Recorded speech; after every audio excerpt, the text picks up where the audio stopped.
Good afternoon. The Astrology Star Sisters Talk Over Tea are back, and we're going to talk about the Virgo Decans with Astrology and Tarot. And my star sister today is Joy Vernon. Welcome. Hello, hello.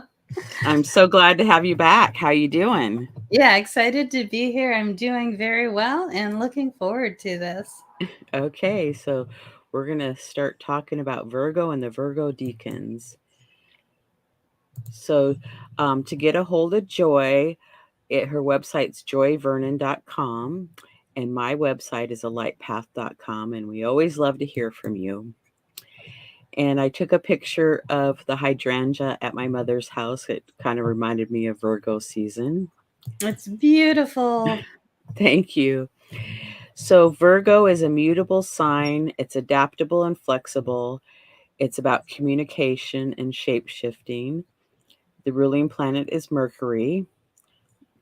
Virgo is an earth goddess of wheat and agriculture. The mantra is I analyze.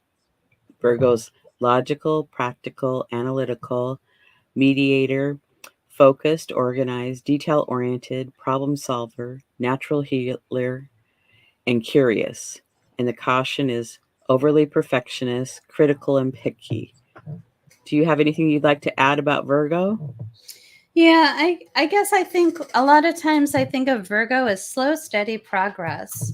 And routines, which is maybe a little bit more of a sixth house attribution using the 12-letter alphabet that we're not supposed to use. But I do think that it fits pretty nicely, like routine, slow, steady progress, just kind of putting in the work, putting in the effort over and over again. And that to me is a lot of what it's about.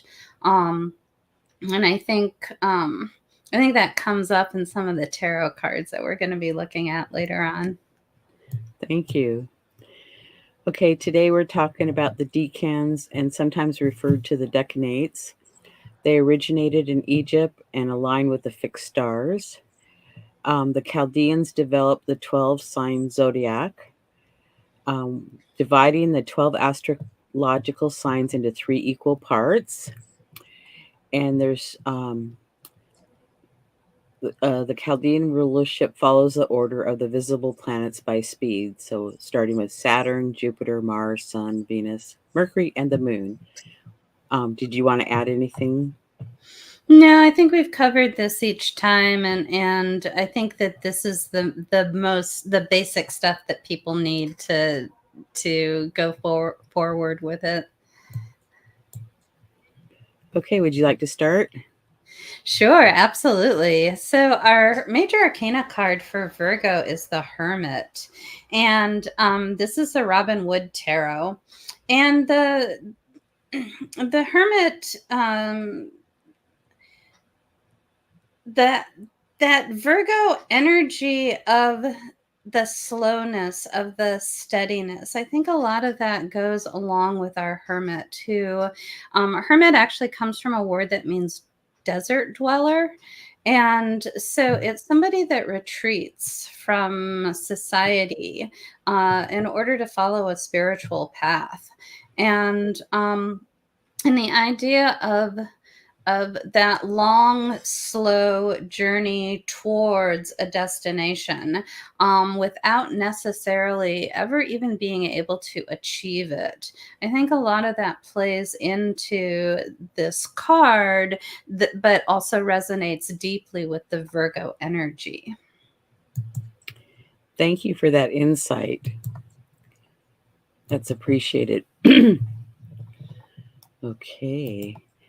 And then we start with Virgo Decan number 1, and we have the 8 of Pentacles in the Tarot, and it's prudence, and it's the Sun in Virgo for the first 10 days in the first 10 degrees of the sign Virgo.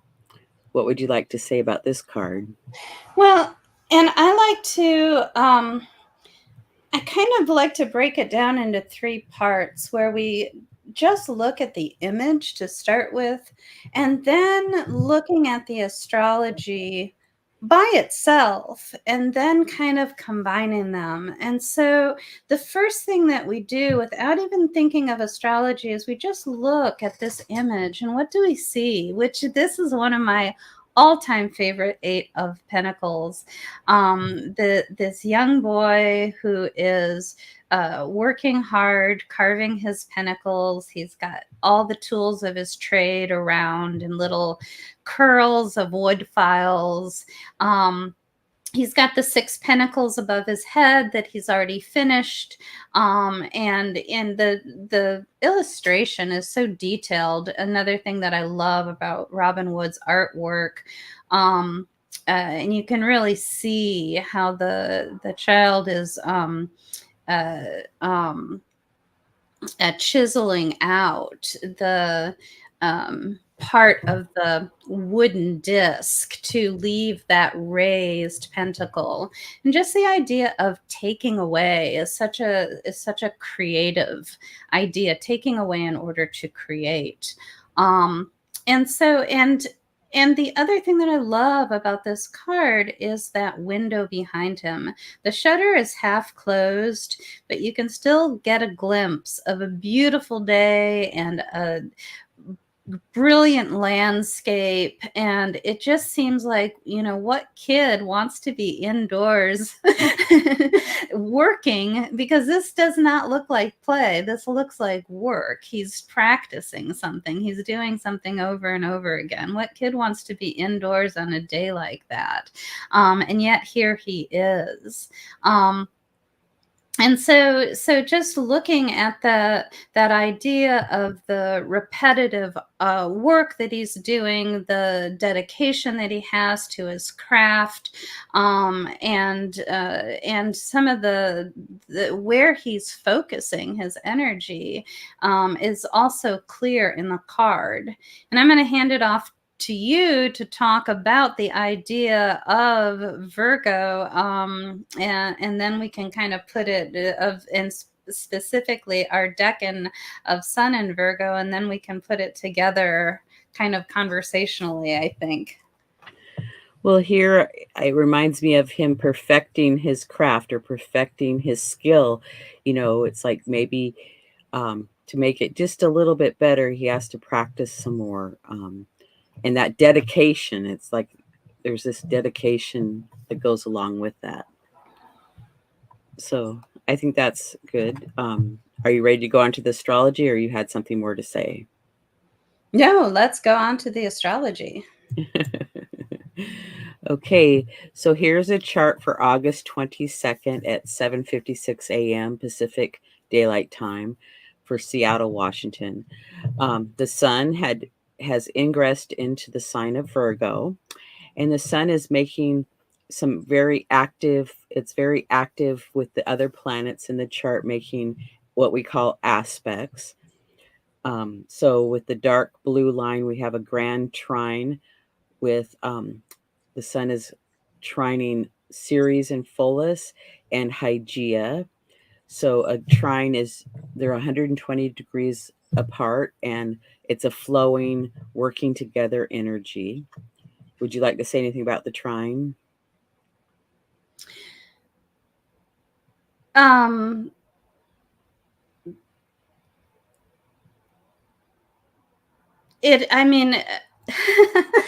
I think what's interesting to me, I think the thing that really stands out is that Ceres is part of it.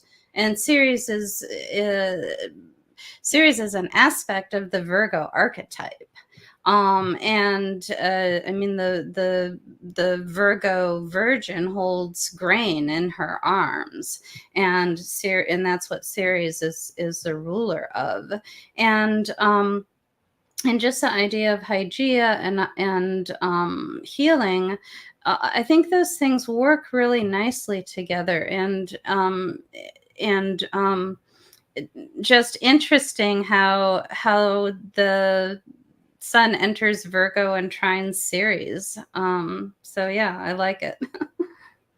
Well, and I would say too, like if there's some health improvements for yourself that you can make, whether that's just, maybe eat a little less sugar or drink a little more water, exercise a little bit, now would be a really supportive time to, incorporate that into your routine. And Virgo is about our daily routine too.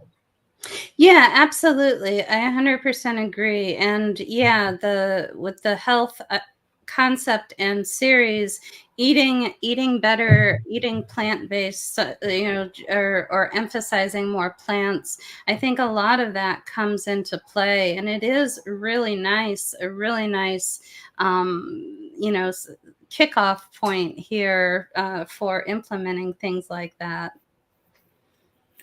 And then we have a finger of God, which is the light blue, that we have Neptune sextile Pluto, and then the green lines are pointing to the sun, which is a quincunx.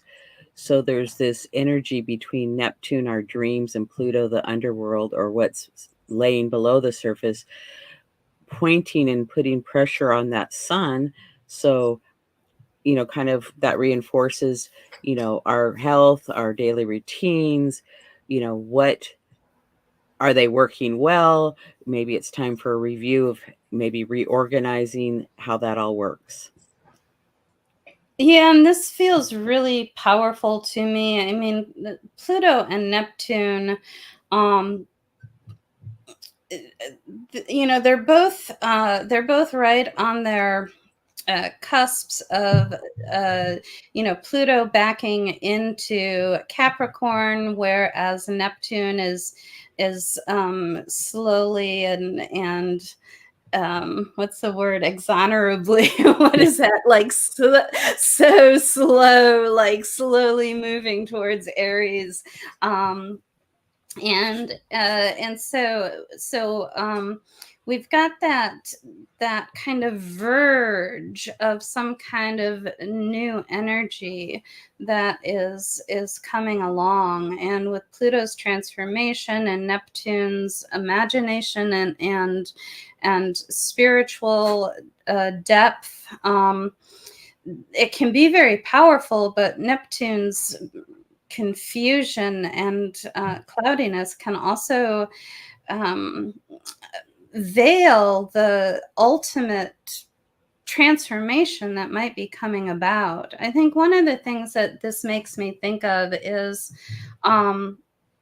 especially putting it into Virgo terms, that Neptune at the end of Pisces, right as the sun is entering Virgo, which are essentially opposite signs, and yet the sun's at the beginning, Neptune's at the end, so we get that in conjunct aspect instead of the opposition.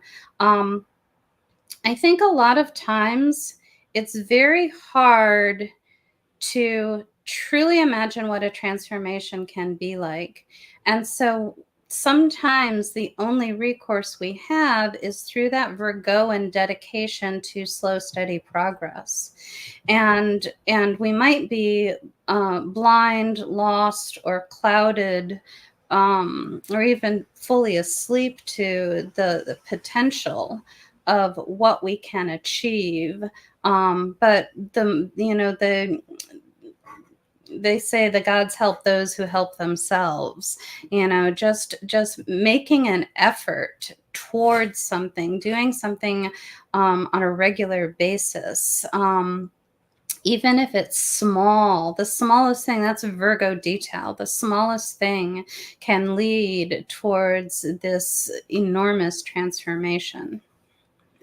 Well, and sometimes we can work on what our desires are for the future, and there can be things that are kind of behind the scenes or under the surface that are taking place. And even though I might not feel like I'm making progress, I could be making great progress and not even realize it. It's just like, don't give up, because you might just almost be there. Yeah, exactly. Exactly. And then with the red line, we have a T square with Uranus opposite Pallas Athena, and they're squaring off to the sun. So I always think of squares of asking us to take some kind of action or make some kind of adjustment Uranus is about change. Pallas Athena is about strategy.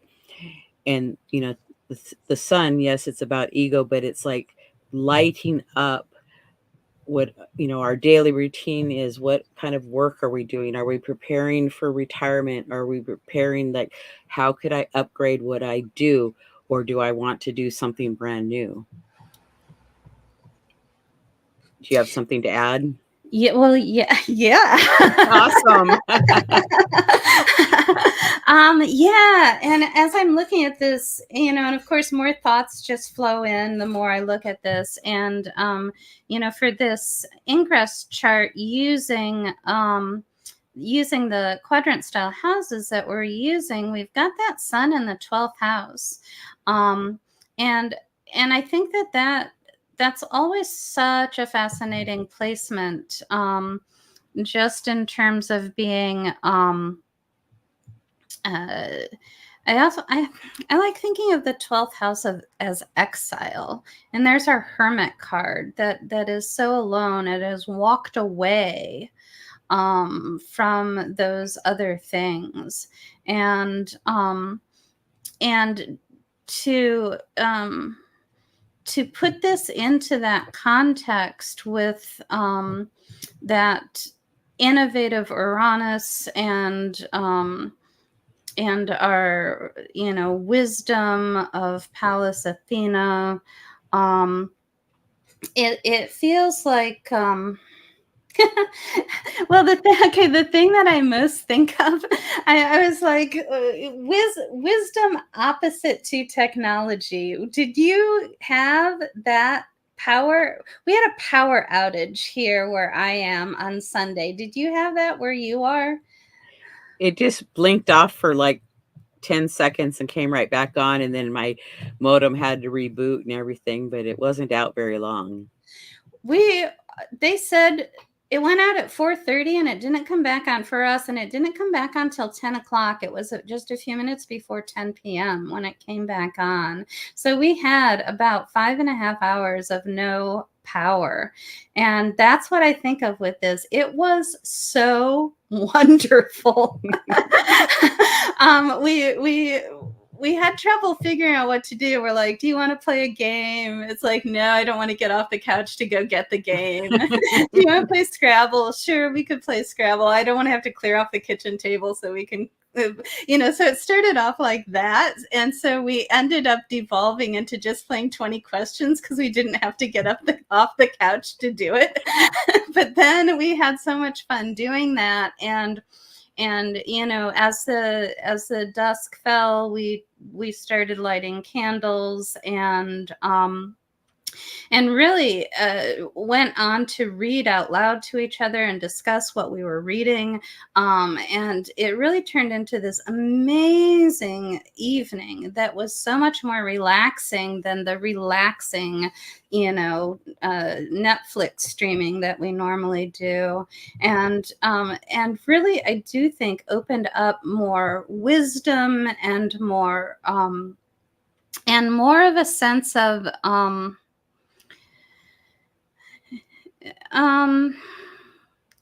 just a sense of ease. It was such a nice experience, and we decided that maybe we should try to do Blackout Sunday at least once a month. But I think that's what I'm seeing here with that 12th house sun, is taking a break from technology to find your own inner wisdom. So that's my suggestion. I like your suggestion. And I used to carry my cell phone and the house phone, even if I went out and was weeding my garden. And it's like, no, I don't even take it outside with me anymore. It stays in the house. And most things are not that important that I can't call somebody back in a few hours after I spend time out in nature. And it's just so refreshing. So I think we should all take a technology break from time to time. I think that's a great idea. I love it. I love it. So would you like to start with Virgo Decan number 2? Yeah, so here again, starting with just the card image by itself. here is our woman alone in a walled garden, gated garden. She there is a sense of abundance here. There's a sense of beauty and comfort uh, and really having everything that you need. I mean, the title of the card is material gain, and so it is. I had I did it was funny. I did readings for a high school dance one time. They contacted me and hired me to come in and do readings at this school dance. I remember some kid coming in and asking if he was going to be a millionaire. I mean, kids ask the best questions. And so we pulled a card and he got the 9 of coins. I said, yes, you will be. It's material gain.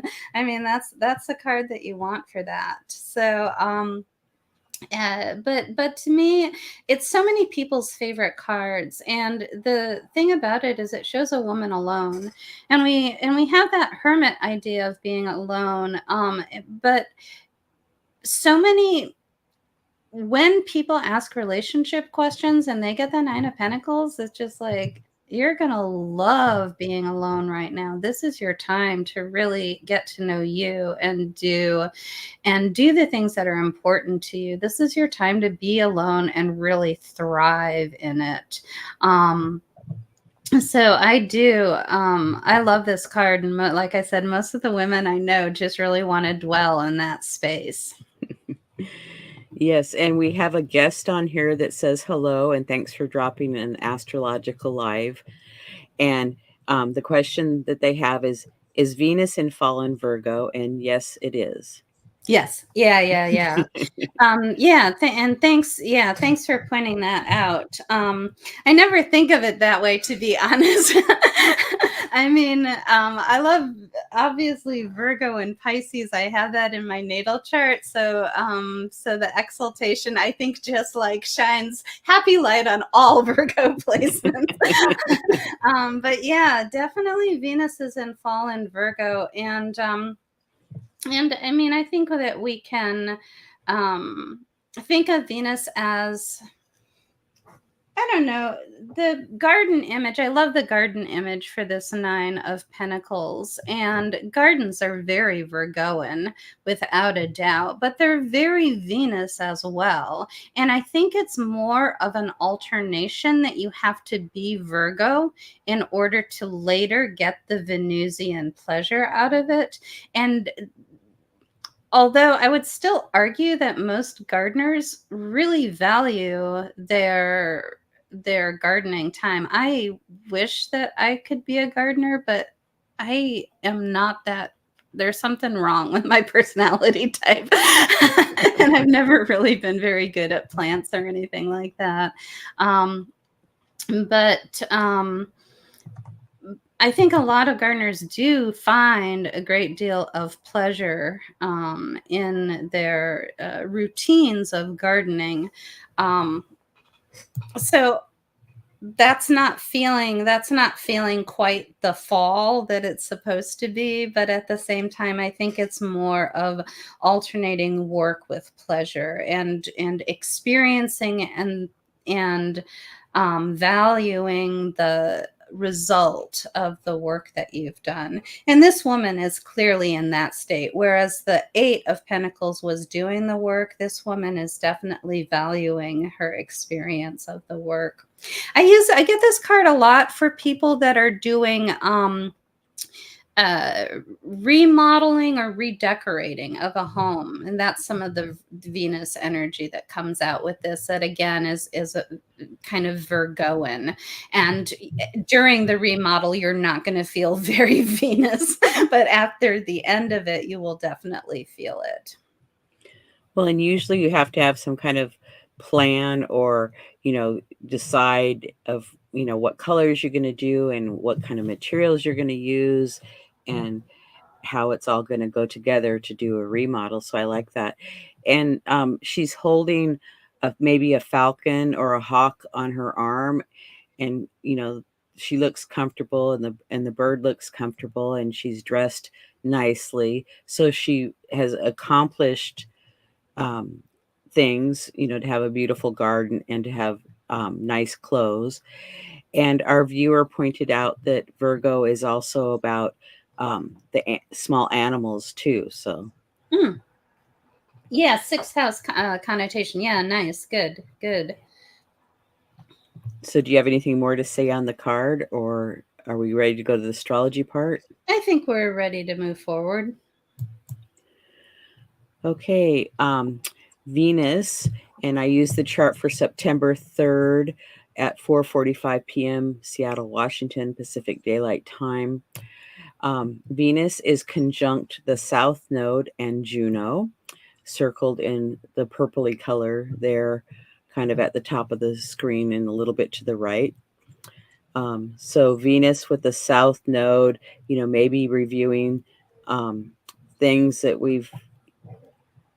where we've come from, how we're going to proceed forward. And Juno's about relationships, and this is all in the sign of Libra, which Libra is about relationships. So there's this huge emphasis, and Venus is about somewhat about relationships and our value system and our possessions.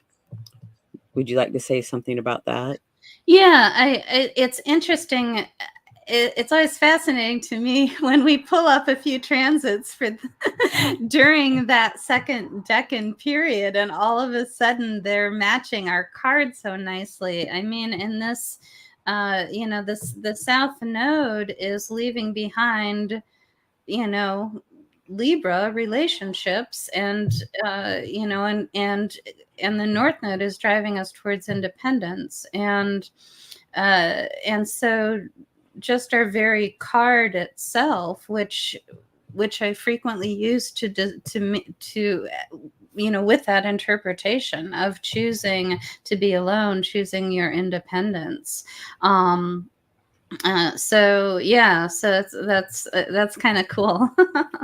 Well, and somebody could be widowed, that they've been, accomplished things, and it's, they've lost their partner at this point in the game. Yeah. And the nodes are in that Aries Libra axis about, our relationship with ourself and relationship with others. And the South Node is in Libra, and the North Node is in Aries. And then that conjunction of Venus, South Node, and Juno are in a T square. They're opposite the North Node in a T square with Ceres in the ascendant and Pholus. So that's, an interesting combination. The first house is about ourself and our body. Ceres is about nurturing and or grief. So do we need to process some grief, or do we need to nurture ourselves? And then we call it in the bendings of the nodes. So that Ceres energy and the ascendant of our body, needs attention.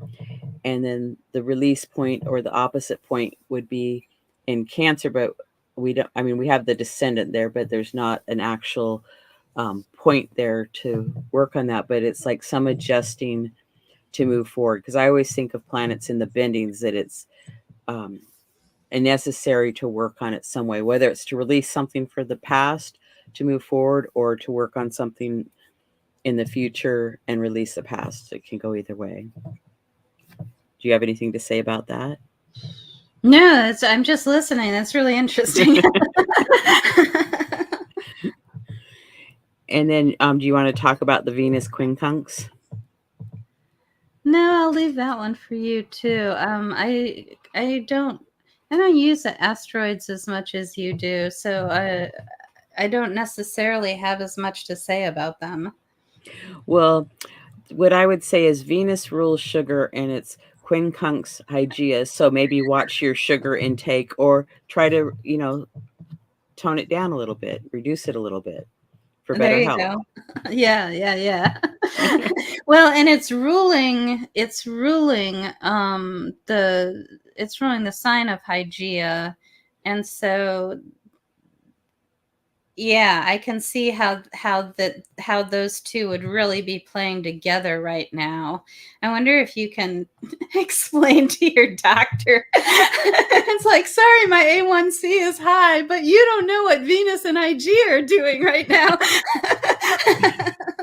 Well, and it could just be the sugar. I mean, you could have sugar cravings, and it's like, okay, how can you work with that? Well, maybe drink some water, maybe go for a walk. I mean, most of us know what is going to help or not help. Maybe just don't bring the cake or the cookies in the house. It's Right, like, right. maybe you can have one occasionally, but, to bring a whole package in the house could be danger zone. Exactly, exactly. So, any more comments on Venus? No, I think we got her. Okay, and you want to start with this one? Sure. So the Ten of Pentacles here in the title is the Lord of Wealth. And one of the things, so this is Mercury ruling the third decan of Virgo. And again, the image, starting with the image, we see the grandfather with the grandchild. We see the couple in the background. There's a couple dogs, and there's a lot of indications of wealth and richness.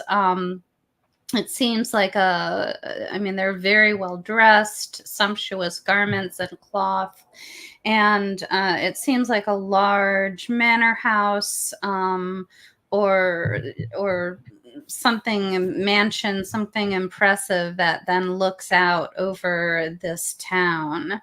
And I think one of the things that I always think of, and in the Rider-Waite-Smith card, the grandfather is looking out that arch towards the town. And so I often think of this card as looking towards the future. And that Mercury in Virgo gives me that sense of Mercury strategizes. And so there is coming up with your strategy for your long-term success, to truly look as far as you can into the future and truly plan not just your own success, but that of future generations. That to me is a lot of what this card ends up being about. Oh, I like that. And I always think of that it's like we've put in our time to accomplish and take care of um, ourselves and, like you said, the future generations. But now it's time to add in a spiritual practice of some kind. It's like now it's kind of like walking between the two worlds. And Mercury rules the sign of Virgo. So it's very comfortable here because we had talked about Venus and Virgo being in fall, I believe it is. So, that's really nice. Yeah, Mercury rules it and is exalted in Virgo both. So yeah, definitely some very nice energy here. Yes. Okay, you ready to go on to the astrology? Sure. Okay, so we have Mercury, um, and Mercury is in Virgo at this point. And I chose the chart for September 13th at 5 p.m. Pacific Daylight Time. And again, that's in Seattle. So Mercury here is conjunct Vesta, about our home and hearth. And Mercury's about communication and likes being in the sign of Virgo. It's very happy there. So that we have a nice little conjunction there. And it's like we might be thinking about some improvements around our home or our garden, perhaps. Do you want to say anything about the conjunction? No, again, it's just like, that's interesting when we just looked at that card of family and a home. And here that is the very astrological energy that we get. I think right now I'm much more in a place of amazement than I am of being able to talk coherently about anything. Okay, well, then I'll move on. We have Mercury sextile Mars, and Mars is circled in the light blue color. And Mars is in Cancer, not its favorite sign, but I always think of that Mars is kind of pushing forward the communication around what you might, your future plans around your garden, your home. Now that we're a little more than halfway through summer, it's like, okay, what preparations do I need to make for fall, perhaps, or what cleaning out of the garden or cleaning out of the garage, etc. Any Mm. comments? No, nice. I feel like Mars can also uh, trigger or spur on some energy, and so um, the I mean, Mars's problem in Cancer is that it can get too comfortable, and but the idea of that comfort being able to spur on Mercury's lovely detail oriented Virgo energy. I told you earlier before we started, I just yesterday started a new writing protocol, which I'm doing in bed, because the idea is first thing when you get up. And so the the idea of Mars in the comfort zone, in the most cozy place of Cancer, spurring on writing, and that in those routines, that all kind of makes really good sense for me. I wonder how that's working for other people right now. I mean, this is, we're obviously looking forward a few weeks, but that it's just interesting that energy is again representing things that are going on for me right now, even though we're looking into the future. Well, and that Mars is exactly conjunct my natal Mars, and I'm reevaluating how I do my newsletter, because they've Mm. gotten really, really long, but then they take many hours to write. So it's like I'm reevaluating how can I not spend all those hours, but still have a nice newsletter. Oh, And excellent. one of our guests is from Australia today. So, hello, Australia. We enjoy Hello. having you here with us today. Okay, do you want to talk about the Grand Trine? So we've got the same grand trine that we were looking at with the sun now moved forward a little bit. So we've got that Mercury Vesta in Virgo trine with that Ceres in Capricorn and Hygeia in Taurus. Again, just it feels like it's super reiterating. We've got this theme going with health and eating, and even now when we've left Venus behind and looking at the Mercury component of it, it still does seem to address some of the, I mean, maybe Mercury is bringing some of the planning and thinking. What kind of thoughts do we have around our health and routines? How can we plan our meals better? Make choices. Maybe some of those things might be represented there. Yes, that's a good idea. I like that. And our viewer has an interesting comment about Mars and Cancer, and I thought I'd share it.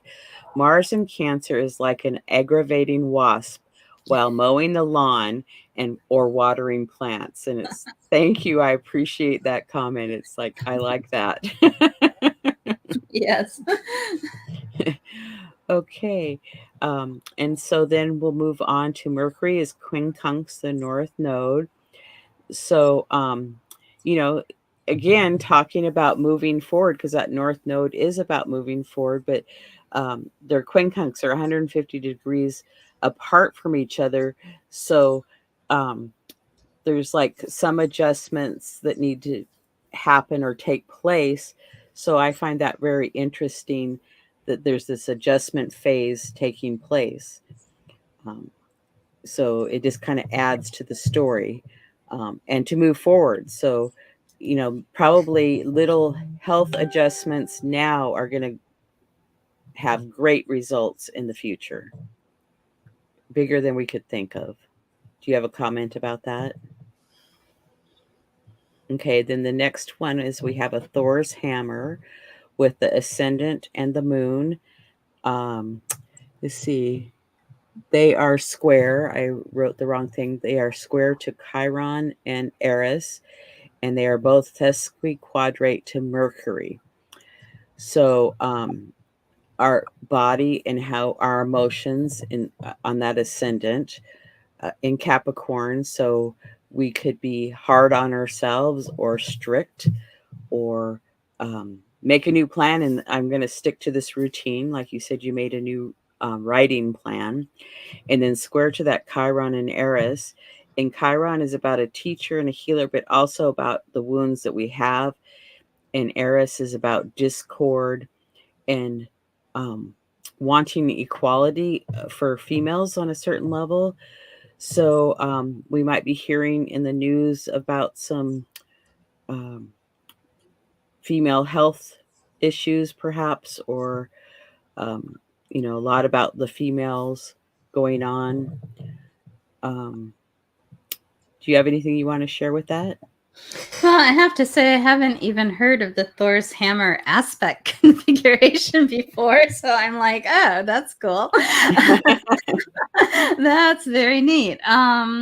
So and very useful, I think. And one thing that just strikes me, and I agree that the moon also has a feminine quality to it, as well as you mentioned Eris.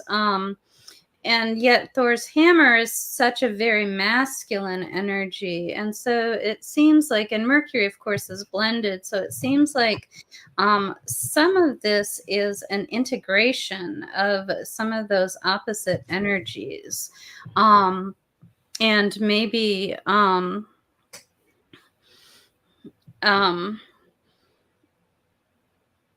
don't know. I think of the thing that comes to mind is, I don't know that there's a whole lot of uses for a hammer other than to pound things. And yet at the same time, there is a variety of like, what are you trying to hit and how much are you just trying to like slam a wedge into something? When are you trying to get a nail in as few strokes as possible? And when do you have a little tiny thing that you better be careful with, or it's or you'll mess it up, and you have to be very gentle.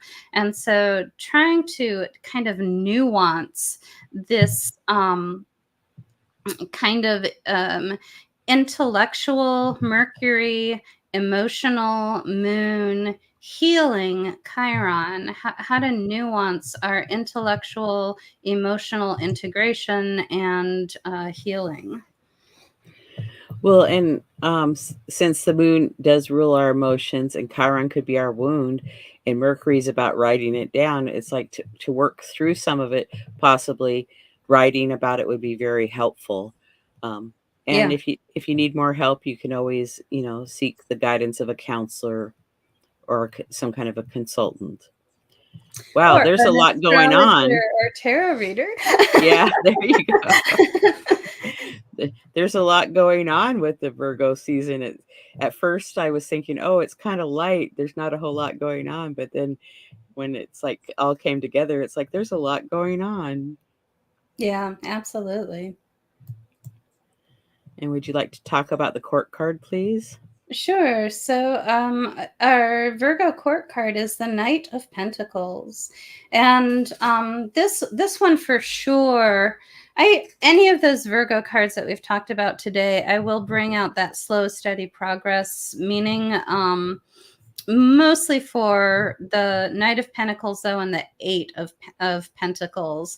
But yeah, this Knight is definitely, this guy's on a Clydesdale, which is a big, heavy horse. And so this is not going to be a racehorse. It's not a thoroughbred or a quarter horse or anything that's going to cover a lot of distance quickly. This is a horse that is there to pull a heavy load. and just the plowed field that you see in this card here, in the Rider-Waite-Smith, and interestingly in the Thoth Tarot, which doesn't always have some of those similar symbols as the Rider-Waite-Smith. I mean, this plowed field comes up in a lot of decks, and so the idea of the hard work and that dedication that we get with Virgo, those routines and going out every day to do this work, but also again that long-term planning and strategizing, that looking forward into the entire growing season ahead of you. Pentacles, the shape of them as being kind of a small round object, often are seen as seeds. And so the idea of what are you planting right now? And so I think yeah, I mean, this, it pulls from all three of our cards. It pulls from our Eight of Coins, the Sun ruling the first decan of Virgo, and the hard work and the routine of perfecting what you're doing. It pulls from our Nine of Pentacles and our Venus ruling the second decan of Virgo, and the what is growing and what can you enjoy, and our third decan with Mercury ruling that last part of Virgo. What do you look forward to? How do you strategize? What's the plan? So I think all of that is coming through in this card.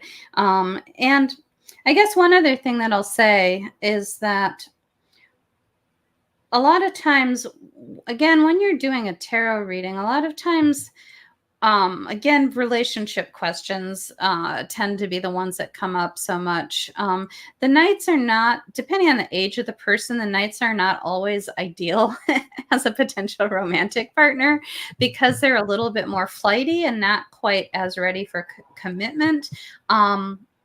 Although they're appropriate for younger people.